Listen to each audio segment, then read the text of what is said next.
नमस्ते हिमाचल, आपका बहुत स्वागत है। मैं हूं आपके साथ जैस्मिन और बुलेटिन की शुरुआत करते हैं हेडलाइंस के साथ। सुक्खू सरकार में मंत्रियों को बांटे गए विभाग, डिप्टी सीएम को जल शक्ति परिवहन का जिम्मा, अनिरुद्ध सिंह बनाए गए ग्रामीण विकास मंत्री, जबकि विक्रमादित्य सिंह को सौंपी गई पीडब्ल्यूडी जैसे अहम मंत्रालय की जिम्मेदारी। मंत्रालयों के बंटवारे में चंद्र कुमार को मिला कृषि और पशुपालन विभाग, शिक्षा मंत्री बनाए गए रोहित ठाकुर, जबकि धनीराम शांडिल को मिली स्वास्थ्य मंत्रालय की अहम जिम्मेदारी।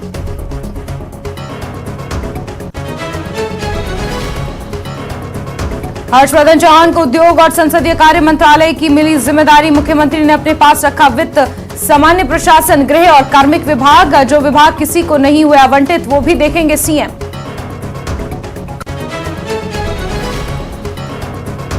सुक्खू सरकार ने की चेयरमैन की पहली नियुक्ति, कुलदीप पठानिया कांगड़ा कोऑपरेटिव बैंक के चेयरमैन नियुक्त, हमीरपुर जिला के कांग्रेस अध्यक्ष हैं कुलदीप पठानिया।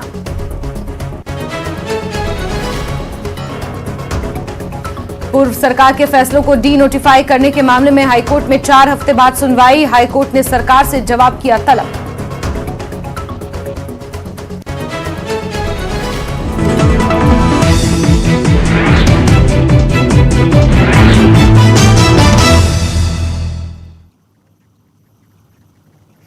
और चलिए शुरुआत करेंगे एक अहम खबर के साथ, जहां सुक्खू सरकार में मंत्रियों के विभागों का बंटवारा हो चला है, लेकिन मंत्रियों के विभाग उन्हें आवंटित कर दिए गए हैं, जिसमें उप मुख्यमंत्री मुकेश अग्निहोत्री को जल शक्ति परिवहन, भाषा कला एवं संस्कृति विभाग का जिम्मा सौंपा गया है। वहीं कर्नल धनीराम शांडिल को स्वास्थ्य एवं परिवार कल्याण विभाग का जिम्मा सौंपा है। सामाजिक न्याय एवं अधिकारिता विभाग और श्रम एवं रोजगार विभाग का दायित्व भी उन्हें दिया गया है।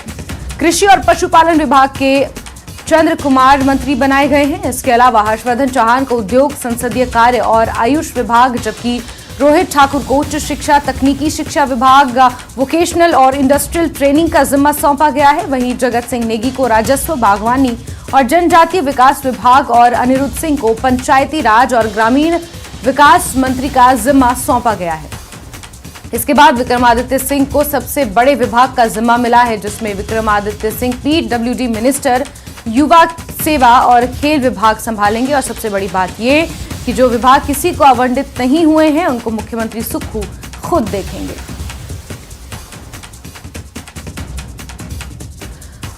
और चलिए रणबीर का रुख करेंगे इसी खबर पर, ज्यादा जानकारियों के साथ जुड़े हुए हैं रणबीर। देर शाम एक सूची जारी हुई जिसमें विभागों का आवंटन कर दिया गया है, पोर्टफोलियोज बांट दिए गए हैं। सबसे अहम जिम्मेदारी विक्रमादित्य सिंह के नाम को लेकर चर्चा में है, पीडब्ल्यूडी डिपार्टमेंट उन्हें सौंपा गया है। इसके अलावा विस्तार से इस पर जरा जानकारी दीजिए।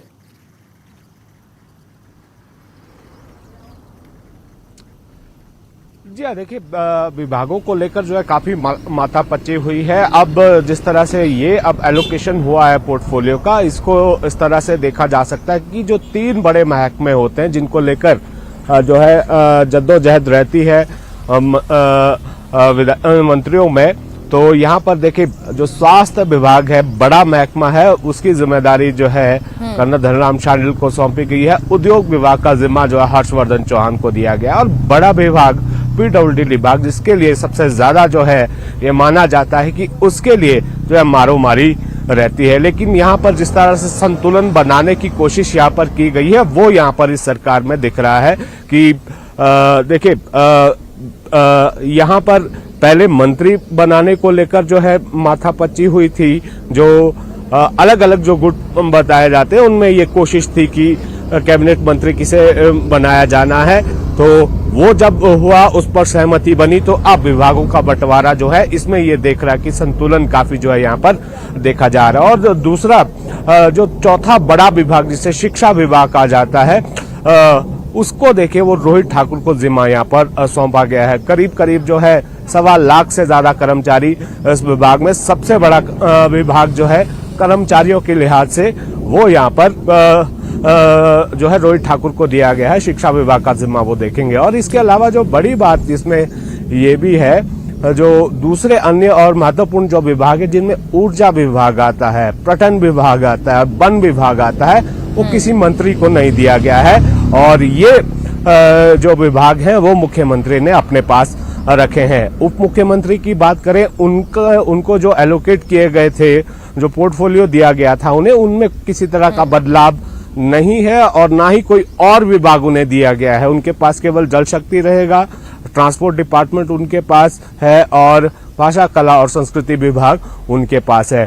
तो यहाँ पर अब ये माना जा रहा है कि जो 3 और जो वैकेंसी है अभी कैबिनेट में, 3 मंत्री जो हैं और आने हैं, तो ये माना जा रहा है कि शायद अगले हफ्ते तक जो है यहाँ पर ये देखना होगा कि जिस तरह के कयास लगाए जा रहे हैं कि 3 मंत्री और जो है सुक्खू कैबिनेट में आएंगे। वो 3 कौन होंगे, इनको लेकर भी जो है कयास यहाँ पर लगाए जा रहे हैं। उन्हीं में जो है ऊर्जा विभाग किसी को दिया जा सकता है, वन विभाग भी दिया जा सकता है, एक और बड़ा विभाग है आबकारी विभाग, उसको भी जो है वो भी किसी को नहीं दिया गया है, तो वो अभी मुख्यमंत्री के पास ही रहेगा। तो कुल मिलाकर थोड़ा संतुलन इसमें दिख रहा है और जिस तरह की क्षमताएं हैं कैबिनेट मंत्रियों में और जिस समझ की बात कही जा रही थी, तो वो थोड़ा यहाँ पर देखने को मिला है। कर्नल धनराम शांडिल की बात करें तो स्वास्थ्य विभाग एक बड़ा विभाग जो है उनके पास उनको दिया गया है, चुनौती भी बहुत ज्यादा है और यहाँ पर चंद्र कुमार के पास भी अहम जिम्मेदारी यहाँ पर दी गई है। जैसा कि लग रहा था जगत सिंह नेगी को लेकर राजस्व जैसा विभाग, बड़ा विभाग उन्हें दिया गया है और साथ ही जो जनजातीय विकास विभाग है वो भी उन्हें दिया गया है। तो कुल मिलाकर अभी ये एलोकेशन जो हुआ है पोर्टफोलियो का, इसको लेकर किसी तरह की लड़ाई फिलहाल जो है नजर नहीं आती। बिल्कुल रणबीर, जो एलोकेशन हुआ है पोर्टफोलियो का, वो जितने भी मंत्री बनाए गए हैं उनकी प्रोफाइल को देखते हुए ही पोर्टफोलियो उन्हें दिए गए हैं। फिलहाल ये स्थिति यहाँ पर साफ नजर आ रही है और क्योंकि कुछ ऐसे महत्वपूर्ण विभाग जो आपने गिनाए, जिसमें वन है, टूरिज्म है, ऊर्जा है, इस तरीके के जो विभाग हैं उनका बंटवारा अभी नहीं हुआ है, तो क्या हम ये माने कि आगे आने वाले समय में और लोगों को जोड़ा जाएगा कैबिनेट में जिनके पास इन विभागों का जिम्मा सौंपा जा सकता है? पहला। और दूसरी बात ये कि कांगड़ा को लेकर अनदेखी के सवाल बार बार खड़े हो रहे हैं, वहां पर भी बैलेंस बनाने की कोशिश की है। कुलदीप पठानिया को कांगड़ा कोऑपरेटिव बैंक का चेयरमैन नियुक्त कर दिया गया है।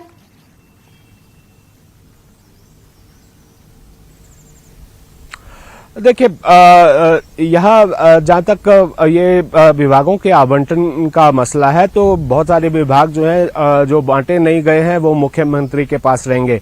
जहाँ तक कांगड़ा की बात है, अब ये चर्चा जो है जिस तरह से ना केवल इस चर्चा पर जो है यहाँ पर काफी सारे लोगों की राय आ रही है कि कांगड़ा की अनदेखी यहाँ पर हुई है, तो अब जानकारी ये है कि शायद अगले हफ्ते तक जो है कैबिनेट विस्तार संभव है और उसमें उम्मीद यही जता रही है कि ब्राह्मण कोटे से एक मंत्री जो है कांगड़ा से आएगा और एक और मंत्री जो है राजपूत वर्ग से आएगा। तो ये माना जा रहा है कि जो अगला कैबिनेट विस्तार है वो शायद 1-2 हफ्ते के अंदर होगा, क्योंकि अभी कल जो है कैबिनेट की बैठक है और उसके बाद 19 तारीख को जो राहुल गांधी की भारत जोड़ो यात्रा है उसमें जो है वो तमाम जो यहाँ पर जो सरकार में जो मंत्री हैं, मुख्यमंत्री हैं, उप मुख्यमंत्री हैं, वो जाएंगे और कांग्रेस के पदाधिकारी जाएंगे। लेकिन अब इस बात की संभावनाएं बढ़ गई हैं, जिस तरह की जो है थोड़ी किरकिरी सरकार की हुई थी कि कांगड़ा जैसे बड़े जिले से सिर्फ एक ही मंत्री दिया गया है और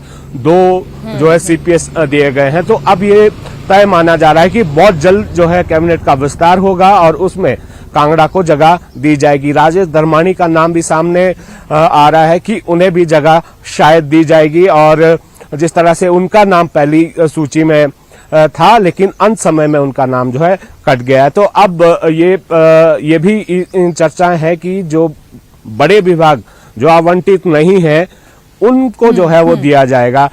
शहरी विकास जैसा विभाग है, ये माना जा रहा था पहले जो है सुधीर शर्मा उस जिम्मेदारी को संभाल चुके हैं। तो अब ये कयास लगाए जा रहे हैं कि शायद जो दूसरा कैबिनेट विस्तार होगा उसमें सुधीर शर्मा का नाम उसमें शामिल होगा, इसकी संभावनाएं प्रबल मानी जा रही हैं और राजेश धर्माणी का नाम भी है। और रणबीर, और क्योंकि कांगड़ा संसदीय क्षेत्र भी है और 2024 लोकसभा चुनाव में कांगड़ा के विधायकों की नाराजगी मोल नहीं लेना चाहेगी कांग्रेस और इस लिहाज से भी बैलेंस बनाने की कोशिश वहां पर की जाएगी।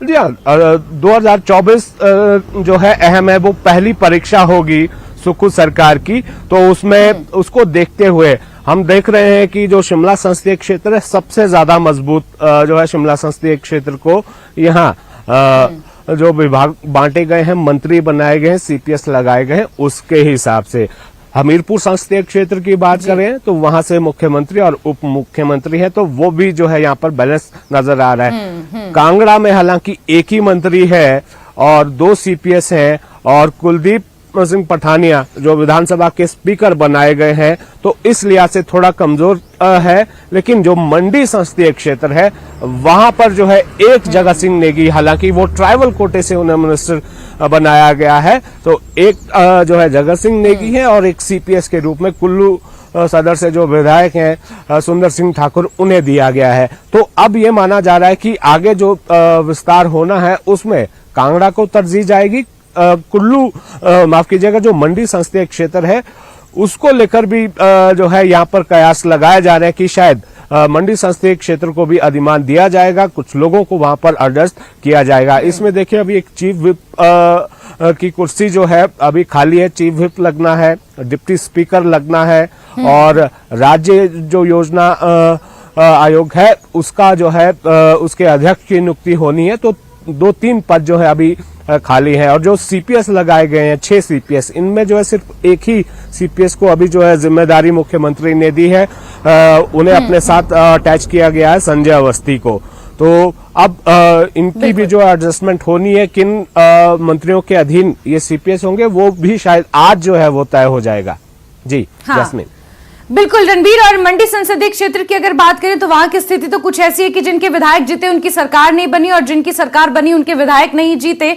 इस लिहाज से भी मंडी संसदीय क्षेत्र में थोड़ा सा चैलेंज बना हुआ है, लेकिन सामंजस्य से बिठाने की कोशिश की जा रही है सरकार द्वारा। और आगे आने वाले समय में जिस तरीके से आप कह रहे हैं 13 तारीख को कैबिनेट की बैठक भी है, और फिर विस्तार भी होना है अगले हफ्ते में। देखना होगा कि किस तरीके से और जो विभाग बचे उनका एलोकेशन किया जाता है, जो कुछ पद संविधानिक पद भी बचे हैं उनका भी किस तरीके से एलोकेशन किया जाता है, ये देखना अपने आप में काफी अहम होगा। रणबीर, नजर बना के रखिए। फिलहाल बहुत शुक्रिया तमाम जानकारियों के लिए।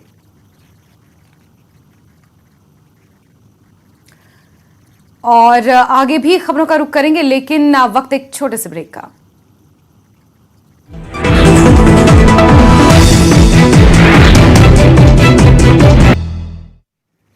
और ब्रेक के बाद बात एक बड़ी खबर की। सुखू सरकार में चेयरमैन की पहली नियुक्ति कर दी गई है। कुलदीप पठानिया चेयरमैन नियुक्त किए गए हैं। कांगड़ा कोऑपरेटिव बैंक के चेयरमैन उन्हें नियुक्त किया गया है। हिमाचल सरकार ने नोटिफिकेशन जारी किया है। हमीरपुर जिला के कांग्रेस अध्यक्ष हैं कुलदीप पठानिया, और हाल ही में विधानसभा अध्यक्ष चुने गए हैं।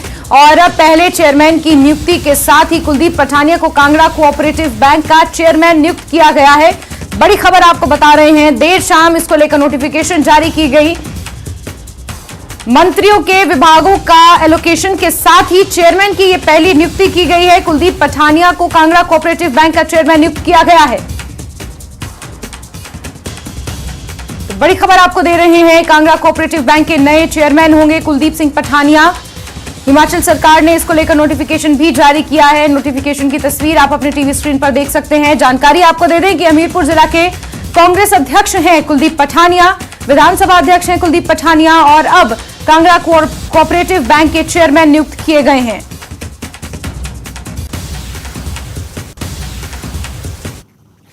हिमाचल कैबिनेट की पहली बैठक 13 जनवरी को सचिवालय में होनी है। यह बैठक सीएम सुखविंदर सिंह सुक्खू की अध्यक्षता में होगी, जिस पर सीएम सुक्खू ने कहा कि कैबिनेट की पहली बैठक में ओल्ड पेंशन स्कीम लागू होगी, साथ ही और भी कुछ महत्वपूर्ण फैसले लिए जाएंगे।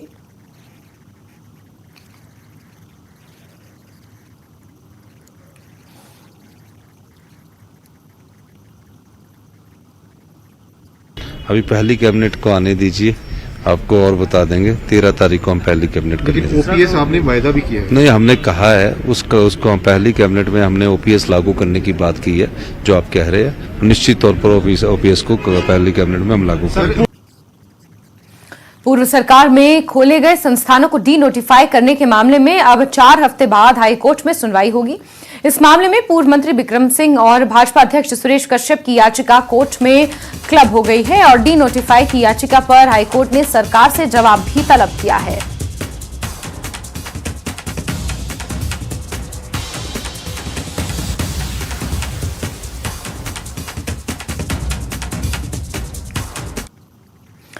और आगे बढ़ते हुए बात करेंगे जम्मू कश्मीर की, जहां जम्मू कश्मीर के माछिल सेक्टर में 14 डोगरा रेजिमेंट के 3 जवान शहीद हो गए। इनमें से 2 जवान हिमाचल प्रदेश के रहने वाले हैं। ये जवान जम्मू कश्मीर के कुपवाड़ा जिले के माछिल सेक्टर में तैनात थे। मंगलवार देर रात को अग्रिम क्षेत्र में नियमित गश्त पर ये पहुंचे हुए थे, तभी उनका वाहन गहरी खाई में जा गिरा।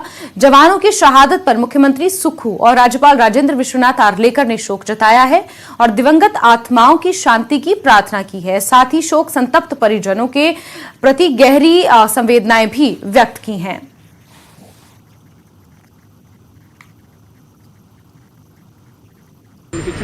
जो ये घटना हुई है, मैं उन परिवारों के प्रति जो हिमाचल और दूसरी जगह से भी है अपनी संवेदना व्यक्त करता हूँ कि वो देश के लिए शहीद हुए। भगवान उनके परिवार को हौसला दे। अपना परिवार का एक सदस्य उन लोगों ने खोया है। कांग्रेस सरकार उनके साथ खड़ी है। भाजपा सह मीडिया प्रभारी करण नंदा ने सीमेंट प्लांट विवाद को लेकर सरकार के रुख पर सवाल उठाए हैं।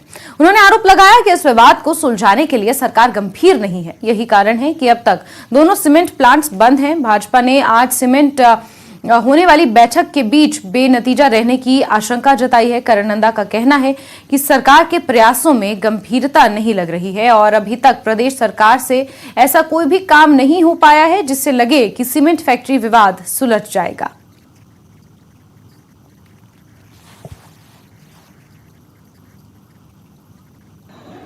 सीमेंट कंपनी विवाद हिमाचल प्रदेश में चल रहा है और 2 फैक्ट्रियां, बड़ी फैक्ट्रियां अंबुजा और एसीसी बंद पड़ी है, पर कांग्रेस सरकार के कान पर जू नहीं रेंग रही है। अब देखिए किस प्रकार से ये काम कर रहे हैं। 14 दिसंबर 2022 को रात को जो है इस फैक्ट्रियों पे ताले लग गए, पर सरकार चुप बैठी।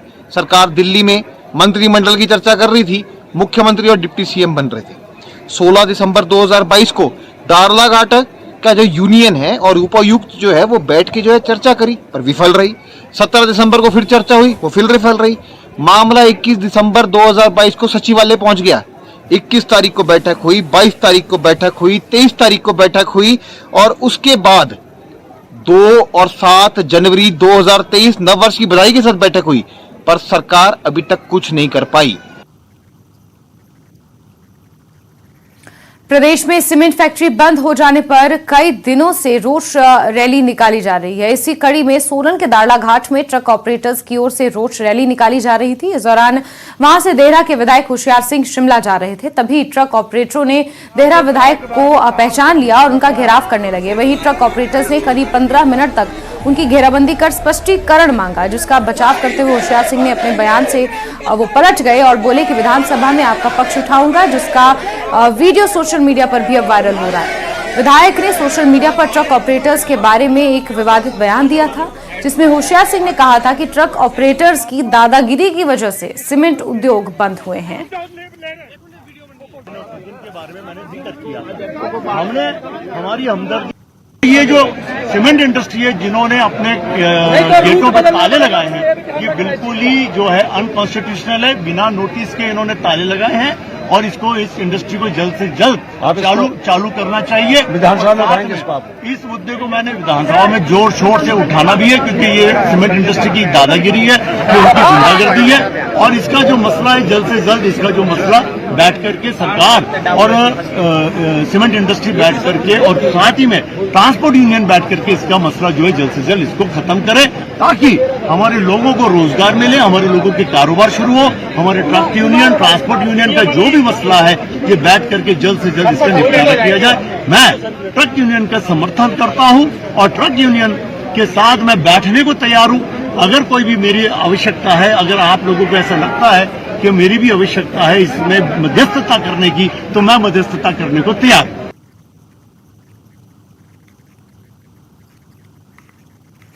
चलिए आगे बढ़ेंगे और बात मौसम की। जिला किन्नौर के ऊपरी क्षेत्र में हुई ताजा बर्फबारी, जबकि निचले क्षेत्रों में हल्की बारिश हुई है। ऊपरी क्षेत्रों में बर्फबारी से बागवानों ने राहत की सांस ली है।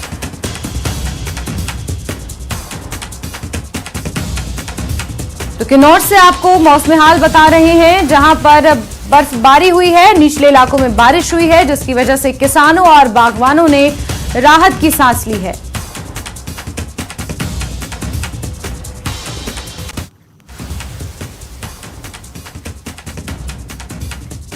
तो तस्वीरें भी आप देख सकते हैं, किन्नौर जिले से ये तस्वीरें सामने आई है, जहां किन्नौर के ऊपरी इलाकों में बर्फबारी हुई है। सेब के बागवानों में खुशी की लहर है इसको लेकर, क्योंकि सेब की अच्छी पैदावार के लिए बर्फ बेहद जरूरी है और इस लिहाज से बागवानों और किसानों के चेहरे खासकर खिले हुए हैं। निचले इलाकों में बारिश हुई है, जिससे सिंचाई के लिए पर्याप्त नमी जमीन को मिल पाएगी और बागवानों के चेहरे खिले हुए हैं, क्योंकि सेब की पैदावार काफी अच्छी रह सकती है, जिस तरीके से बर्फबारी किन्नौर जिले में अभी देखने को मिल रही है। किन्नौर से ये तस्वीरें सामने आई हैं, ऊपरी इलाकों में ताजा बर्फबारी हुई है, वहीं कुछ निचले इलाकों में बारिश भी देखी गई है।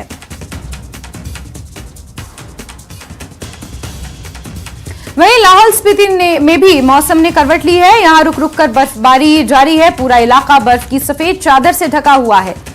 तो लाहौल स्पीति और किन्नौर से ये तस्वीरें आपको दिखा रहे हैं। रुक रुक कर बर्फबारी का दौर वहां पर जारी है।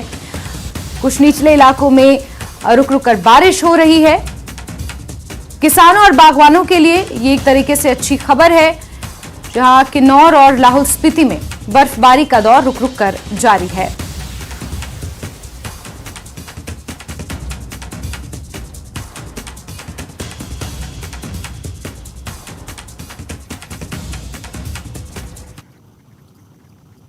और इसी के साथ नमस्ते हिमाचल में अभी के लिए बस इतना ही, लेकिन जम्मू कश्मीर, लद्दाख और हिमाचल की तमाम खबरों को जानने के लिए आप जुड़े रहिए न्यूज 18 JKLH के साथ। रुकते हैं एक छोटे से ब्रेक के लिए। ब्रेक के उस पार देखिए डुगर खबरां।